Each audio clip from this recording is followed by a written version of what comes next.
What do you think? Make, fix, grow, cook. GardenFork.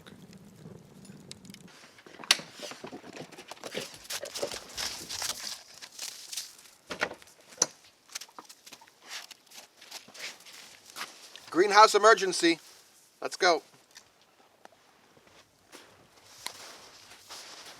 So this is what I thought was our best mini greenhouse hoop house we've built yet.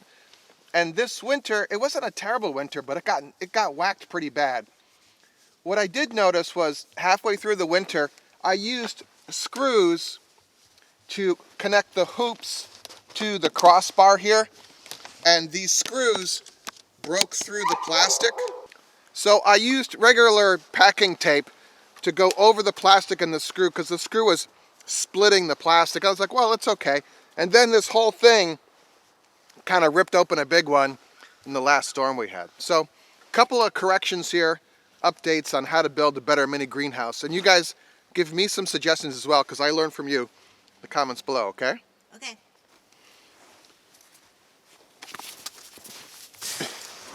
The catching skills are lacking today.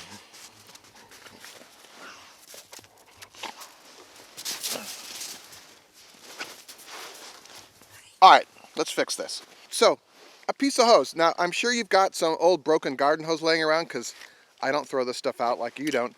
And I'm going to take this and cut a slit down it so it becomes like a protector thing, okay? Boy, that's not easy to cut. Sorry, I missed that. So I cut this open. This is really frozen solid. But so then you can take this and you can put it, first of all, along the sides of the plywood, because it tore on here as well. This is a rough surface. This would be a smoother surface for the plastic to ride on. So if we have this hose all along the edge of the plywood, then the plastic goes over that. That would be much smoother and less likely to cut. And I also think this same hose going over the arch of the hoop here would protect it, you know, with that screw right there, would add some protection as well. The other issue here is I just used like 3mm plastic from the hardware store, and you can buy online a UV stable greenhouse plastic, because regular plastic isn't built to put up with sunlight, and sunlight will degrade this over time, but it's never done it so quickly. You can also get a greenhouse plastic that has fibers woven in it that makes it stronger. Hold on, please.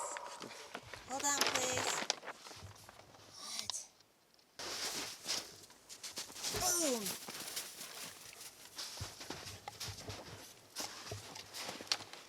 So I think the structure here is really quite good.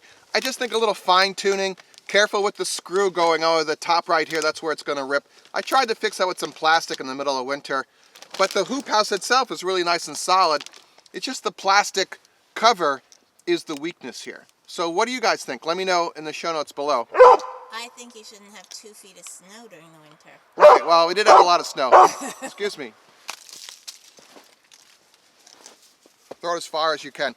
Other than that, the hoop house has worked really well. We have some rosemary growing in here, and since the plastic tore open, I put the hoop house over this rosemary, and it got a little burnt because the plastic blew open and froze it. But We'll see. we'll see. There's signs of life in here. As a parsley is starting to pop up a little bit. So I'll have to repair the plastic. I think I'm going to get the greenhouse plastic, and then we'll use this to do some seed starting. We have some videos about that in the show notes below and at the end of the show.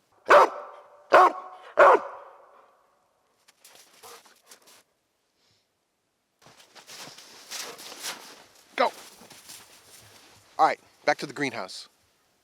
What happened to this one? This is another one of our hoop house designs. I think this one works great. It's just concrete reinforcing wire. What it doesn't work for is heavy snow. So we're in New England. Maybe in the middle states this would work a little better. I think it's a great design, just not quite for heavy snow. Again, a link at the end of the show to watch how we built this one as well. I really like this one. Right here should be some links for our other seed starting and mini greenhouse videos, or hoop houses, whatever, cold frame, whatever you want to call them. how to build cool stuff for your garden, all right? We put out stuff like this every week. It's me and these knuckleheads doing stuff in the yard. So make it a great day. Let me know your thoughts below, all right?